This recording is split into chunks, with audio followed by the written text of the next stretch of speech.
यहाँ तो परिवार की तरह इनके बीच में रहा हूँ और इनकी समस्याएं मैं जानता हूँ क्या समस्या। तो मैंने कहा भाई साहब मैं 2 दिन बाद आ जाऊंगा, आप ठीक हो जाओ। बोले नहीं मैं तो बुखार में ही चलूंगा, लेकिन आज चलना जरूर है।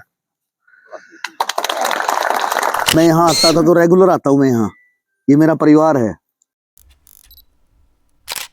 नमस्कार जी।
राहुल जी ठीक हो? चेयरमैन साहब कहाँ हैं? बिल्कुल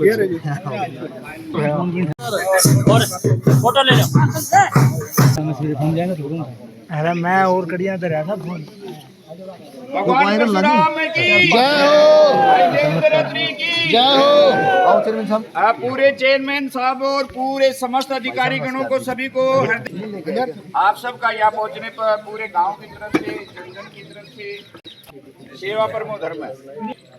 अंत्योदय की भावना से ओतप्रोत सद्वृत्तियों एवं सद्भावनाओं का समावेश, ऐसे शिक्षा सर्वहित सेवा भावी कर्तव्यनिष्ठ सनातन संस्कृति एवं धर्म की अटूट आस्था रखने वाले, राजनीतिक केवल सिर्फ जन कल्याण हेतु हमने इलेक्शन में थे उनको मात देने वाले और आप सब की झोली के अंदर विजय पवित्र भूमि पर, भगवान परशुराम की भूमि पर कुरुक्षेत्र विकास बोर्ड की पूरी टीम माननीय मदन मोहन छाबड़ा जी के नेतृत्व में समस्त अधिकारी गणों का हार्दिक अभिनंदन और स्वागत करते।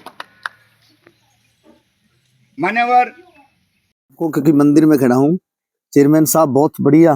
फर्स्ट टाइम जब आपसे बात हुई थी मुझे लगा कि हम लोग सही दिशा में जा रहे हैं और आज तबीयत खराब की वजह से मैं माफी चाहूंगा सारे स्टाफ का, चेयरमैन साहब का, सबका मैं स्वागत करता हूं यहाँ पे खंडा की इस पवित्र पावन भूमि पर और हमारे इस भव्य मंदिर में। चेयरमैन साहब मैं आपको बता दूं, ये मंदिर को साफ सुथरा नहीं रखते, ये जिसके साथ रहते हैं ना साफ सुथरी आत्मा से रहते हैं मेरे को भारतीय जनता पार्टी के इस छोटे से सिपाही को यहाँ तक पहुंचाने में हमारे इस गांव का सबसे बड़ा योगदान रहा है। और मैं ये 10 वर्ष पहले की बात है। मेरे पिताजी 2011 में एक्सपायर हो गए थे, उनके बाद मैं एक्टिव हुआ था और मेरी इच्छा भी रही है शुरू से कि मैं समाज सेवा करूं। मेरे पिताजी भी समाज सेवक रहे हैं, तो मैं यहाँ आता था तो रेगुलर आता हूँ मैं यहाँ, ये मेरा परिवार है। वैसे तो सारा उचाना ही मेरा परिवार है, लेकिन इन लोगों से ना मेरा अलग सा नाता है। मेरे पिताजी भी यहाँ तो परिवार की तरह इनके बीच में रहा हूँ और इनकी समस्याएं मैं जानता हूँ क्या समस्या है।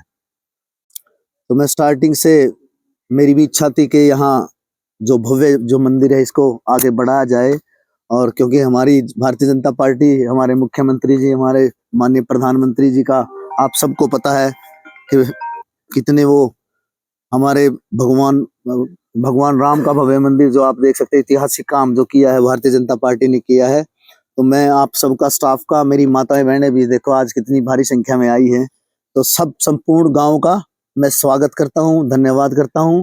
और चेयरमैन साहब जो हमारे एक छोटे से बुलावे पर आए हैं, आपको मैं बहुत बहुत मान सम्मान देते हुए आपका आभार व्यक्त करता हूँ, सारे स्टाफ का आभार व्यक्त करता हूँ। जब मैं माता रेणुका यहाँ जल लेने के लिए, श्रवण कलश में जल लेने के लिए आई हुई थी, जो श्रवण कलश आज भी इस पवित्र मंदिर के अंदर स्थापित है, और एक शिला फलक जो इस मंदिर के अंदर रखी हुई है, जिस पर लिखित लिपि आज भी अपठित है, जो इस सांगी की खांडे रावपुरी एक कवि, उसकी नायिका का वर्णन जो मिलता है वो इसी गांव से थी, और एक राजपूत की लड़की थी, क्योंकि ये पहले गांव राजपूतों का भी हुआ है। आज खांडा गांव में 3 बार थे होने के बाद लगभग 1530 ईस्वी में पुनः आबाद के बाद आज ये ब्राह्मण बाहुल्य गांव, एकड़ भूमि है ये पूरा इलाके की। तो इसमें हर्बल पार्क और पार्क का विस्तार किया जाए, माँ रेणुका धाम के तीर्थ के चारों तरफ गैलरी का निर्माण किया जाए, माँ रेणुका तीर्थ के सौंदर्यीकरण हेतु 4 दीवारी का विस्तार किया जाए। जो मुख्य केंद्र बिंदु हैं, चेयरमैन कुरुक्षेत्र विकास बोर्ड श्री मदन मोहन छाबड़ा जी को मैं आप भी के बीच में, कर्तव्य के बीच में मंच पर बुलाना चाहता हूं। आए और अपनी उपस्थिति दर्ज कराएं और आशीर्वाद के रूप में जरूर कुछ न कुछ इस गांव को दे करके भी जाएंगे। जोरदार तालियां एक बार। और यहाँ पर सारे गांव से आए हुए और आसपास से भी कुछ लोग जरूर होंगे, मेरे बुजुर्ग, मेरे भाई, बच्चे, माताएं, बहनें, टीम आज आपके बीच में आई है। आप सबको मैं हाथ जोड़ के प्रणाम करता हूं। तीर्थ यहाँ पर डेवलप किया है। अगर आप मेरे साथ चलेंगे 48 कोस के अंदर, कुरुक्षेत्र के अंदर 182 तीर्थ अभी तक चिन्हित हैं, 182। और अगर मैं इस तीर्थ को उपमा दूं तो ये पहले 20 तीर्थों के अंदर ऐसा तीर्थ, इतना सुंदर स्थान आप लोगों ने बना के रखा है। ये इसकी बधाई जो है मैं सारे गांव वालों को देता हूं।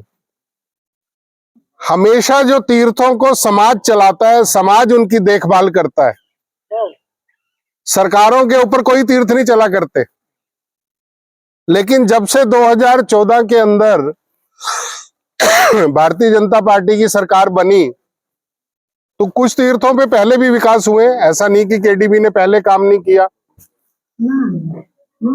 लेकिन जब से 2014 में भारतीय जनता पार्टी की सरकार बनी तो इस काम को बड़े अच्छे से हरियाणा सरकार ने लिया,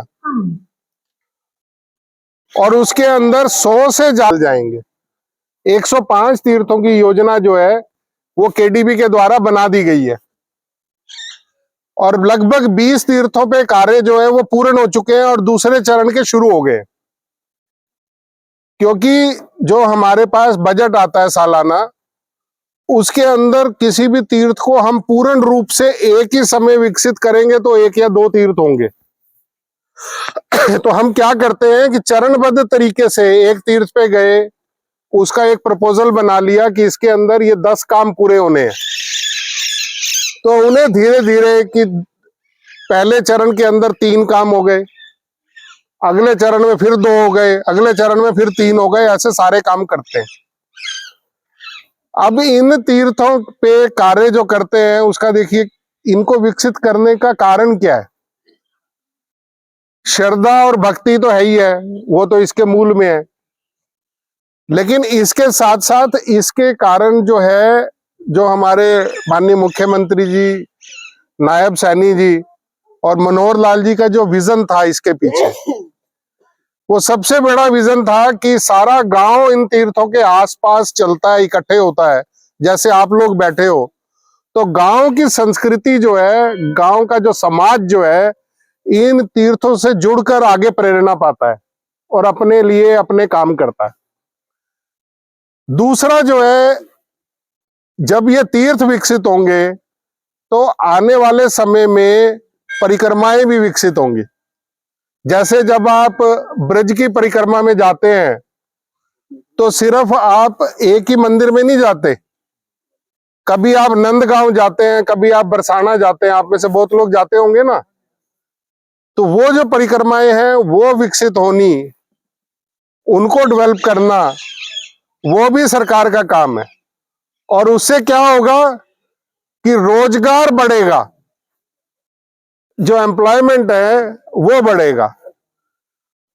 खाली जो है सरकार का मुद्दा सिर्फ श्रद्धा भक्ति तो है, साथ साथ एम्प्लॉयमेंट जनरेशन भी है। जैसे इन तीर्थों के साथ जब बसें आएंगी, यात्री आएंगे, तो कहीं चाय की दुकान चलेगी, कहीं ढाबा चलेगा, कहीं रहने की जगह चलेगी, कोई टैक्सी वाला रोजगार पाएगा। तो इसके पीछे इतनी बड़ी सोच है। तो इस पूरे 48 कोस को विकसित करके और इन तीर्थों को डेवलप करने का ये कारण है। तो अब जब यात्री आता है तो यात्री को सबसे पहले अपनी कार खड़ी करनी है, एक छोटी सी पार्किंग चाहिए। कार वो खड़ी करेगा तो उसके बाद वो अपनी जो रूटीन की चीज है, अभी कहीं कोई फ्रेश होना है, कहीं उसने टॉयलेट जाना है, कहीं तो एक टॉयलेट चाहिए। उसके बाद जो आगे है, जिस स्थान पे वो जा रहा है पूजा करने, वो साफ सुथरा सुंदर स्थान होना चाहिए। जो पानी है वो पानी स्वच्छ होना चाहिए। तो वो कोई नहाने की परंपरा है तो घाट होना चाहिए, और घाट है तो फिर शाम सवेरे आ गया तो लाइट होनी चाहिए। और जब तीर्थ पे आए तो उसका महत्व पता होना चाहिए। तो एक शिलालेख होना चाहिए जिसके अंदर इतिहास हमेशा के लिए लिखा हो कि यहाँ पर क्या हुआ। जैसे अभी भाई साहब ने हमें पढ़कर सुनाया था, तो वो लिखा हो यहाँ पे, महिमा पट हो। तो ये सब चीजें प्राइमरी रूप से कुरुक्षेत्र विकास बोर्ड करता है। उसके अंदर जो जो योजनाएं आपने अभी हमें बताई, आपने अपने मांग पत्र के अंदर लिखा, वो सब काम करने लायक है। उसमें से क्या पहले करना, क्या बाद में करना, वो भी हम निर्णय अभी विधायक जी के साथ करेंगे। जब भाई साहब बने थे तो सबसे पहले मेरे ख्याल 1 महीने के अंदर ही भाई साहब का मेरे पास फोन आ गया था कि आपने यहाँ आना है। तो मैंने कहा भाई साहब जब आप आदेश करेंगे तब मैं यहाँ पे आऊंगा। तो एक दिन हमारा तय हो गया पिछले महीने, उस दिन भाई साहब को जाना पड़ा सालासर बालाजी, वो सेम डे हो गया, तो उस कारण नहीं आ पाया। आज भी मैंने भाई साहब को सुबह फोन जब बात हुई तो कहते बुखार है, कल भी बुखार था। तो मैंने कहा भाई साहब मैं 2 दिन बाद आ जाऊंगा, आप ठीक हो जाओ। बोले नहीं मैं तो बुखार में ही चलूंगा, लेकिन आज चलना जरूर है। तो आज सही मायने में तो बुखार के बीच में 102 बुखार है, उसके बीच में आपके बीच में आए हैं। तो आप ये देखिए कि कितने इनके मन से इच्छा है कि इस तीर्थ को, और इस तीर्थ को 48 कोस में शामिल करना वो पहली प्रायोरिटी है हमारी। कुरुक्षेत्र विकास बोर्ड की जय। तो इसके अंदर जो शामिल करने के 5 मापदंड होते हैं। पहले तो किसी इतिहास के अंदर पुराण में, जैसे भाई साहब ने बताया वामन पुराण में, स्कंद पुराण में और कई और पुराण के अंदर इस तीर्थ का उल्लेख है। तो पहले तो हम उसको भाई साहब से ले लेंगे कि कहाँ उसका उल्लेख है। तो पहला मापदंड हमारा मेरे ख्याल से राणा जी पूरा हो जाएगा। दूसरा, आर्कियोलॉजिकल एविडेंस यहाँ पर कुछ हो, तो जैसे आपने बताया कि छोटी ईंट की सीढ़ियां हैं, काम हुआ है, और कुछ आपके पास इसके आर्कियोलॉजिकल एविडेंस और हैं, वो भी हम देख लेंगे। तो दूसरा पैरामीटर पूरा हो जाएगा। तीसरा पैरामीटर होता है कि किसी इतिहास की किताब में इनका नाम लिखे तो वो इतिहास की किताब भी किसी ने लिखी हो पुरानी या कुछ हो, तो वो भी अगर मिलता है तो वो तीसरा भी पूरा हो जाएगा। जन श्रुतियां और क्या बोलते हैं वो भाई साहब ने सारी कहानी हमें सुनाई है इतिहास की, वो भी पूरा हो गया लगभग। तो एक आधा पैरामीटर और है, उसको देख के तो मुझे नहीं लगता कि इसके अंदर कोई गुंजाइश बचेगी कि इसको शामिल करने में हमें कोई मुश्किल होने वाली है।